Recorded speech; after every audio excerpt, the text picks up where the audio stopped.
Welcome back, everybody, for another deep dive.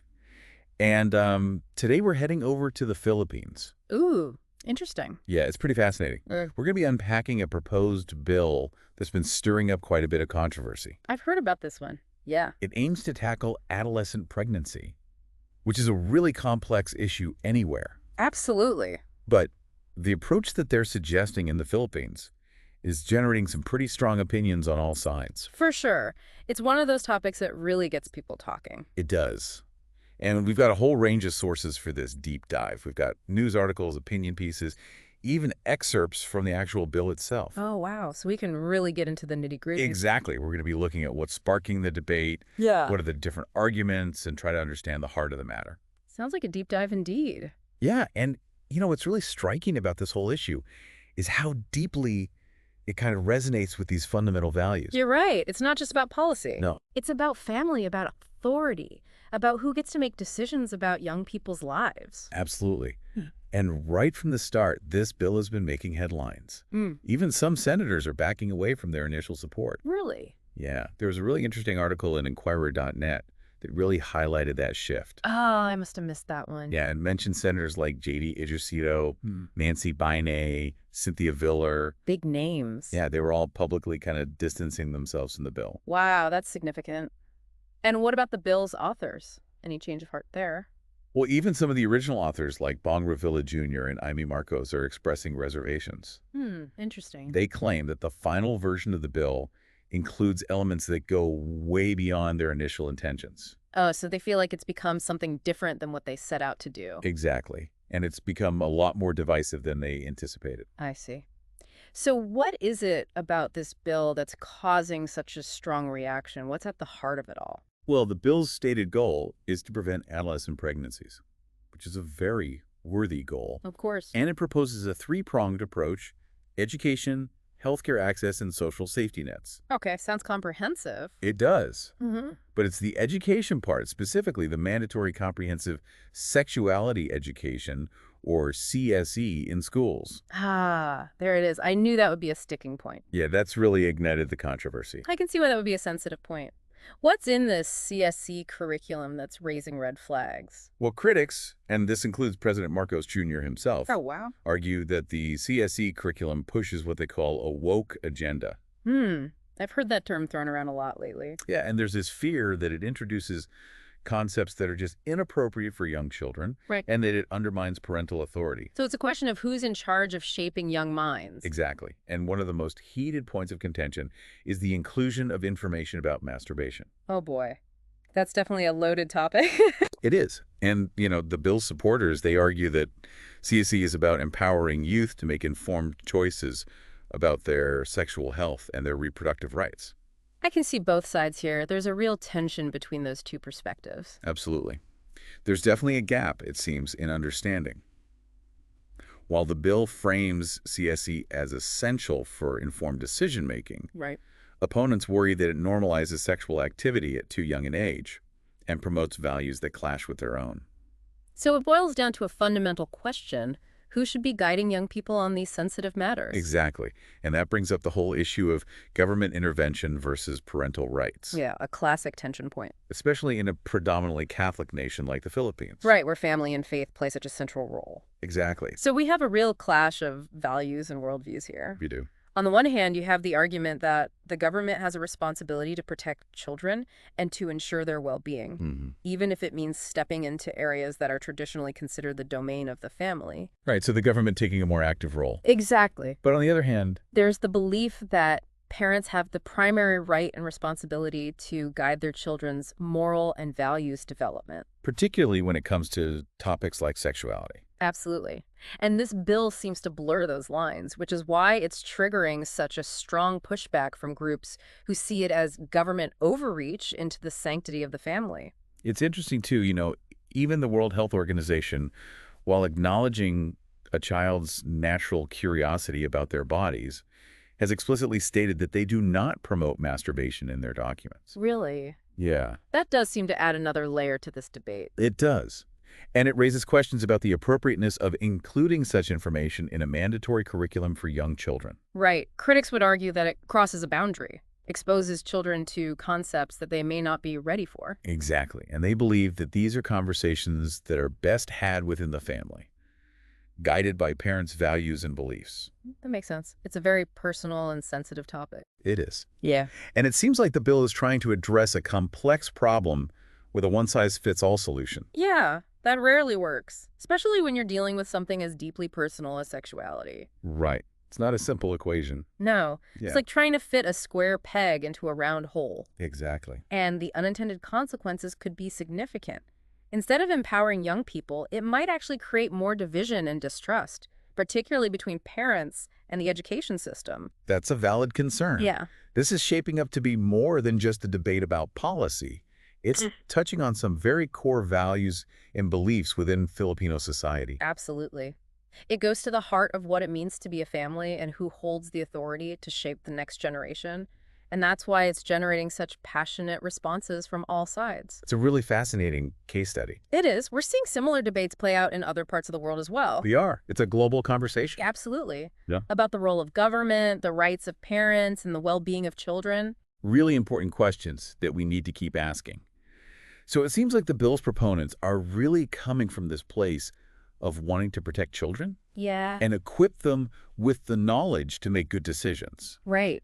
But could this actually backfire? Is there a risk of going too far and maybe undermining the family structure in the process? That's a concern that came up in a lot of the opinion pieces we looked at. Really? Yeah.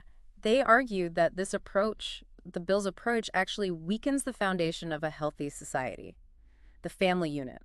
So they're saying that by trying to take on this educational role, the government's kind of overstepping its bounds. Exactly. They see it as a real infringement on parental rights, giving the state way too much authority over the education and healthcare of minors, Yeah. especially when it comes to these sensitive personal matters like sexuality. I mean, some of these pieces were pretty powerful in their arguments. Oh, yeah. You know, really drawing on religious teachings and emphasizing that sanctity of the family. Yeah. One piece we found argued that parents are the ones entrusted with the responsibility of raising their children, Right. and they should be able to do that according to their own values and beliefs. And they cited biblical teachings about the role of parents in shaping their children's moral and spiritual development. It's interesting. It's not just about policy for them. No. It's about this fundamental right and duty that comes from their faith. Exactly. And it seems like they saw the inclusion of CSE in the curriculum as potentially promoting ideas that directly contradict their religious beliefs. That's right. They were especially concerned about the potential for CSE to normalize premarital sexual activity Oh, I see. and to introduce concepts of gender and sexuality that really clash with their understanding of these issues. So essentially forcing their children to be exposed to ideas that they just find objectionable. Exactly. They felt like the bill was pushing a very specific worldview Right. that didn't align with their own. So it sounds like they're not necessarily denying that adolescent pregnancy is a problem, No, not at all. but they're saying that there are better ways to address it For sure. than through government-mandated CSE. Exactly. They advocate for a more family-centric approach, Okay. one that strengthens families and empowers parents to address these sensitive issues within their own values and beliefs. So what kind of solutions do they propose instead of this top-down approach? Well, they call for a greater focus on economic support for struggling families, Okay. better access to quality education, and programs that help parents raise their children according to their own values. So it's more about providing the resources and support Yes, that families need to thrive exactly. rather than dictating what they should believe or how they should raise their children. Right, and this is where the concept of subsidiarity comes in. Subsidiarity. Yeah, it's this idea that issues are best handled at the most local level possible, in this case within the family unit. Oh, I see. These critics believe that families are much better equipped to address these sensitive issues Okay. in a way that respects their unique values and circumstances. So it's about recognizing that one size doesn't fit all, Exactly. that families are diverse Yes, and have their own ways of approaching these things. precisely. It's fascinating how this debate brings in these philosophical and moral dimensions. It does. It's not just about statistics and policies. Right. It's about deeply held beliefs and the very fabric of Filipino society. Absolutely. This bill has struck a nerve because it touches on these core values It has. surrounding family, faith, and authority. It's forced people to really grapple with some fundamental questions Mm. about who should be responsible for shaping the next generation Yeah. and what role the government should play in that process. That's a really big question. It is. And we've seen this tension between individual rights, parental authority, and government intervention play out in other contexts, too. Oh, absolutely. It's a global challenge with no easy answers. And it often comes down to finding that delicate balance between protecting individual freedoms, respecting parental rights, and ensuring the well-being of children. Which is a tough balance. It's a complex equation, and this bill has brought those complexities to the forefront in a very powerful way. Okay, so we've really done a deep dive into this proposed bill. Mm-hmm. What are some of the key takeaways we can glean from all this information? Well, one thing is for sure, adolescent pregnancy is a really complex issue, and there are just no easy answers. Right. The bill tries to address it from different angles, but in doing so, it's kind of exposed these really deeply rooted tensions within Filipino society. Like fault lines almost. Yeah, exactly. And it seems like the biggest point of contention, the thing that keeps coming up again and again, is this mandatory CSE curriculum Right. and the fear that it oversteps boundaries. Yeah. Especially when it comes to parental rights. It sparked a huge debate about who ultimately has the authority to guide young people when it comes to sexuality. And the bill seems to be putting more emphasis on the role of the state, Mm-hmm. while the critics are pushing back, saying, no, this responsibility lies with the parents. Exactly. And they're also concerned about the possibility of CSE introducing concepts that just clash with their own values and beliefs. Especially those rooted in religious faith. Absolutely. They feel like this bill, in its current form, is really undermining their right to raise their children according to their own convictions. So it's a clash of values. It is. And they're really pushing back against what they see as this intrusion into the family sphere. Yeah, they're advocating for a more family-centric approach that respects their autonomy and their values. It's interesting how this debate also highlights this tension that we see in so many different areas. Mm-hmm. This tension between individual rights Yeah. and the role of government. How much intervention is appropriate? Where do we draw the line? It's a big question. It is a delicate balance. For sure. And this bill has brought those complexities front and center. It raises questions about the limits of government intervention in these personal and family matters. Right. Especially when you're dealing with something as sensitive as sexuality education. It's not an easy topic. It's not. So it seems like the bill's authors are coming from this place of wanting to protect children Of course. and to equip them with knowledge. Yes. But the approach has really ignited this fierce debate about values, authority, and the very definition of family. You know, it's a reminder that even with the best intentions, policies can have unintended consequences. Right. Good intentions don't always lead to good outcomes. Exactly. And in this case, the bill's attempt to address adolescent pregnancy has sparked this much broader conversation About about the role of family, the influence of the church, and the limits of government power. So where do we go from here? If the goal is to reduce adolescent pregnancies, what's the most effective and ethical way forward? That's the million-dollar question. Hmm. And I hope it's something that you'll continue to think about. Yeah. There's no easy answer, no one-size-fits-all solution. But maybe this deep dive has given you some food for thought. It definitely has for me. Good. Brett. It's prompted us to consider just how complex this issue really is Yeah. and all the different perspectives that are at play. Absolutely.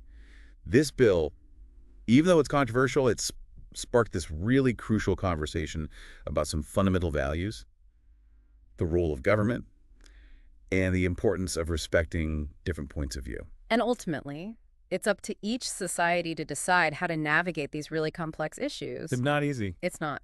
But one thing's for sure, open dialogue, empathy, and a willingness to really consider different viewpoints. Those are essential if we're going to find solutions that actually work. Solutions that serve everyone involved. Exactly. Well, thank you so much for joining us for this deep dive into this really complex and fascinating issue. My pleasure. And we hope you'll continue to explore this topic Yes, please do. and engage in thoughtful conversations about how to create a future where young people are empowered to make informed choices in a supportive and respectful environment. That's what it's all about.